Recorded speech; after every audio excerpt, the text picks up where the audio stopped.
All right, example 2. So now we're going to go ahead and work with equations and functions that we need to find the domain of. So for the first function, we're dealing with f of x equals x cubed plus 5x over x squared minus 4x. And again, looking at this, we're going to, well, we already know that it's a fraction, right? A fraction.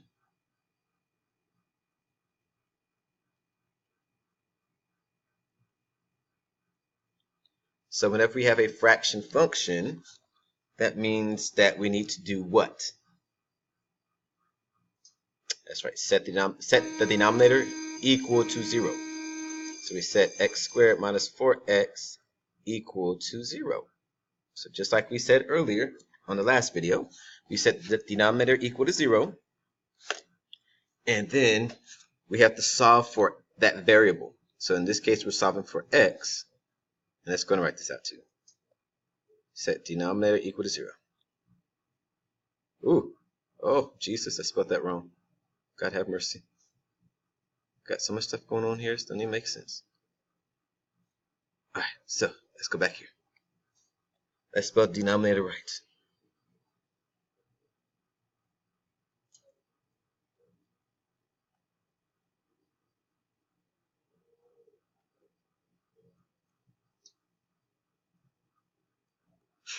Okay, so we set denominator equal to 0. Now here, because we have an x squared and an x, we should be able to factor something out, which you should be able to see that we factor out an x. So we pull an x out of both of these. And then we set both functions equal to 0, or each part of the function, each factor equal to 0. And then we solve for x. And so here, the first one's already done. And we set the other part equal to 0 and solve for x here. So we should get a positive 4. So we get 0 and positive 4. So when it comes to our function here, this fraction function, our domain will be all reals except x equals 0 and x equals 4.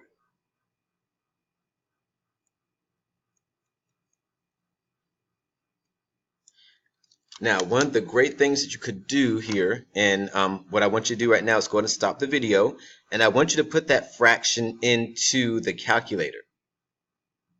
And you would actually see that there's actually a hole in the graph, or the graph stops at x equals 0 and x equals 4, and then it continues in both directions and in between.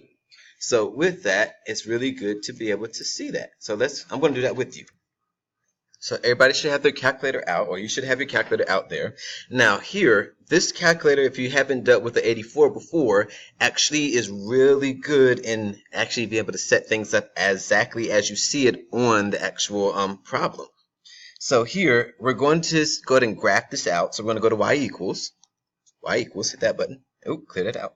Don't need that. And we're going to put the fraction in here. But the great thing about the 84, the updated version, there's actually a way to actually put a fraction in here so it looks exactly like the fraction that we had on the board. So we're going to do alpha y equals. So in other words, the green button right here, alpha. We're going to hit y equals right there. And it should pull up this. And if you look at it, that says n over d, so numerator over denominator. We're going to hit enter there, or hit number 1. And it brings a fraction bar there. And so all you're going to do is just type in the equation just like we had it for the problem. So we're going to do x to the caret button for be able to put the 3 in there and bring it down. And then we're going to do plus 5x. Then on the bottom we go ahead and do exactly as we had it to. So x squared minus 4x.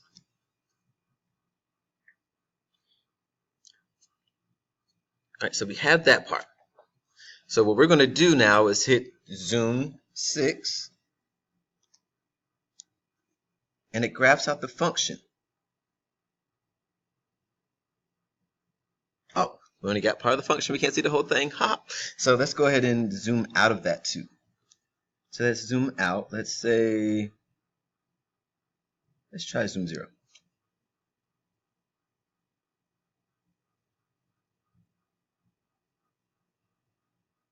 So as you see there, at x equals 4, 1, 2, 3, 4, there is actually a vertical asymptote there that comes up. And we'll talk about asymptotes later on. But here at x equals 0, it kind of looks like it went through it, but let's take a look at the table. So we do second graph, and if we take a look at 0, there's actually an error right there. We go behind 0, there's values, but at 0 there's an error. So if we actually take a look at 0 itself and zoom in there and pull it in closer, we will see that there is nothing there at that spot. So when we say the domain is all reals except x equals 0 and x equals 4, go back to our graph again, you can see that the graph deals with everything except for there's a hole right there, and then there's a vertical asymptote right there. So the graph exists everywhere except at x equals 0, like we said right here, x equals 0, and at x equals 4. So this is not just some random thing to do, it's actually like legit. Alright, so that's a good lesson right there, exploration part there. So let's go back to our function here, and let's go ahead and finish this up where we do part B, where we deal with a radical. And here, part B, let me extend the page. Let's do this in blue. So for part B, we're going to do g of x equals 1 over the square root of x minus 4. And again, as we are working through these, we're talking about your domain, which are your x values or your input values. So when we find our domain, we're talking about what x values work for the problem and what x values do not work for the problem. So if we were to take a look at this part here, we have a fraction again, but we're also dealing with a radical or square root.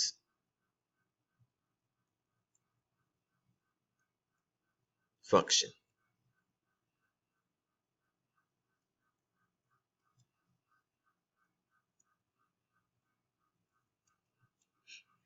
Okay, and with our radical square root function, again, remember, you must set the radicand